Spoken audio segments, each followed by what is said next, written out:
हमें उनसे भी समझते हैं कि वो मार्केट पर इस वक्त क्या रेटिंग ले रहे हैं। मॉर्निंग निकुंज, कल हम बात भी कर रहे थे, आप क्लियरली कह भी रहे थे कि ये साइंस जिस तरह के दिख रहे हैं कि अगर टेक्नोलॉजी स्टॉक्स फॉल रहे हैं यानी we are near the bottom, तो बॉटम क्या बन गया है? अब हम वी आर अप फॉर, जिस तरह की कल रैली दिखाई, एफआईज की बड़ी बाइंग निकल कर आई, अब लग रहा है कि यहाँ से बाजार तेजी है।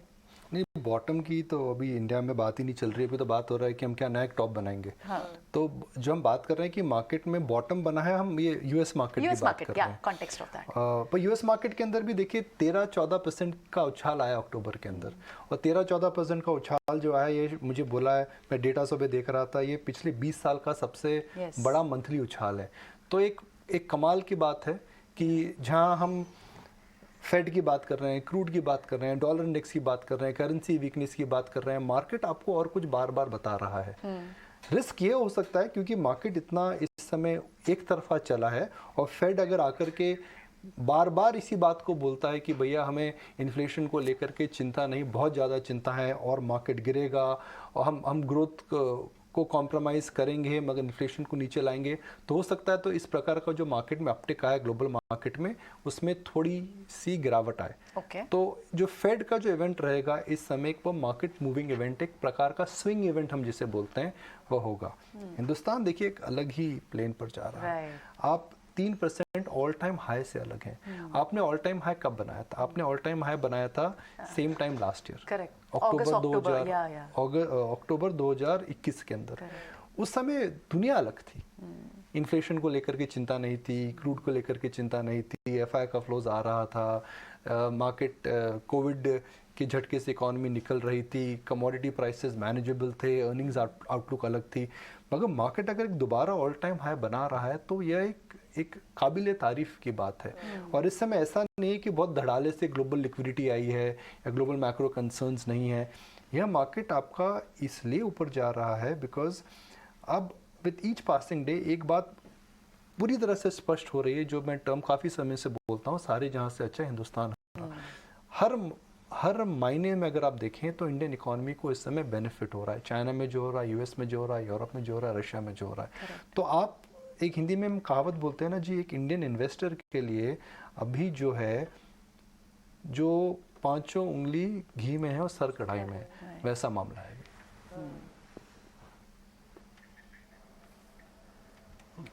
देखो सर, गुड मॉर्निंग। मेरे को अच्छे से याद है 16,800 पे आपने सबसे पहले बताया था कि हाँ बाजार अब बॉटम कर चुका और उसके बाद चल जाएगा, और 18,000 आ गया सर।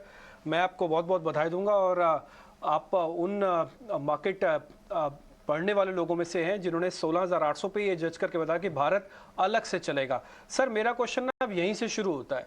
16,800 से 18,000 पे हम आ तो गए हैं, लेकिन अब जो है ना, अभी क्या प्रॉफिट बुक कर लेना चाहिए उन इन्वेस्टर्स को भी जिनके पास हैंडसम प्रॉफिट्स है सर, या फिर अर्निंग्स को भारत की डीकपलिंग पे ट्रस्ट करते हुए अभी भी बने रहे वो मार्केट के अंदर? क्योंकि प्रॉफिट बुक करना लॉस बुक करने से ज्यादा मुश्किल होता है सर। देखिए आपको अगर मैं वही प्रश्न पूछूंगा डिम्पी कि आप अगर ट्रेडर हैं तो ट्रेडर को इस रैली में थोड़ा प्रॉफिट बुक ज़रूर करना चाहिए, बिकॉज फेड को लेकर के अगर कुछ भी ऊपरा तरफी मार्केट के अंदर होती है तो जाहिर है उसका इम्पैक्ट निफ्टी में शॉर्ट टर्म में पड़ेगा। मगर मैं एक दर्शकों का जो ध्यान है कल की प्राइस एक्शन की तरफ केंद्रित करना चाहूँगा। अगर आप देखें मार्केट के अंदर कल क्या हुआ, बड़ा एफआई का फिगर आया था। HDFC ट्विंस जो कि मर्जर रेशियो अब आ चुका है, HDFC ट्विंस दोनों के अंदर कल ज़बरदस्त प्राइस एक्शन था, और रिलायंस अचानक आउट परफॉर्म करने लगा है।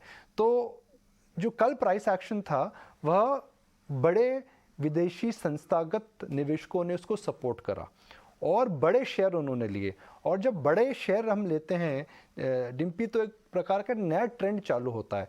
तो मुझे ये लगता है कि अगर फेड में कुछ बहुत ज़्यादा भयानक गंभीर चिंताजनक कमेंट्स अगर नहीं आए तो मार्केट इस समय एक नए हाई की तरफ जाएगा और नया हाई बनाने का अटेम्प्ट करेगा। तो मुझे लगता है कि उस बात पे ज़्यादा फोकस करना चाहिए।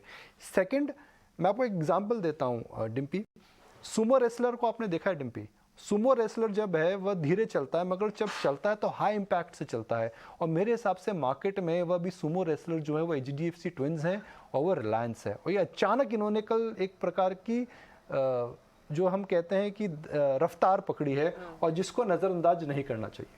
निकुंज एग्जाम्पल्स आपके याद रह जाते हैं लेकिन फिर आज के लिए आपकी नज़र किन स्टॉक्स पर है, क्योंकि बैंक्स की लगातार हम बात करते हैं और एक्सिस बैंक की बड़े ब्लॉक्स की खबर आ रही है, नतीजे हैं कई सारे जो कि रेडार पर हैं।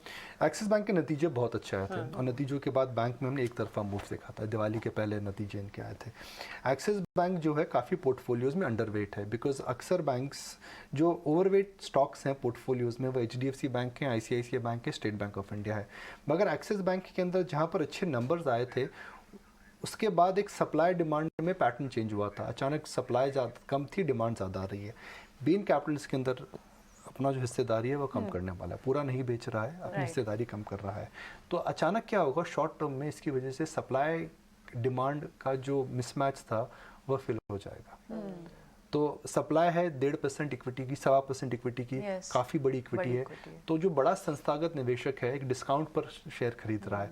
तो हालांकि नतीजे अच्छे हैं, स्टॉक भाग चुका है, मगर मुझे लगता है कि एक्सिस बैंक में इस लेवल पर जो सप्लाई डिमांड का इम्बैलेंस होता है नतीजों के बाद, वह शायद इस समय भर जाएगा। ठीक है, ऑल राइट, एब्सोल्युटली। तो बहुत बहुत शुक्रिया निकुंज आज ये सारा एनालिसिस शेयर करने के लिए। यानी इन स्टॉक्स पर तो हम नज़र डालेंगे ही, बाजार पर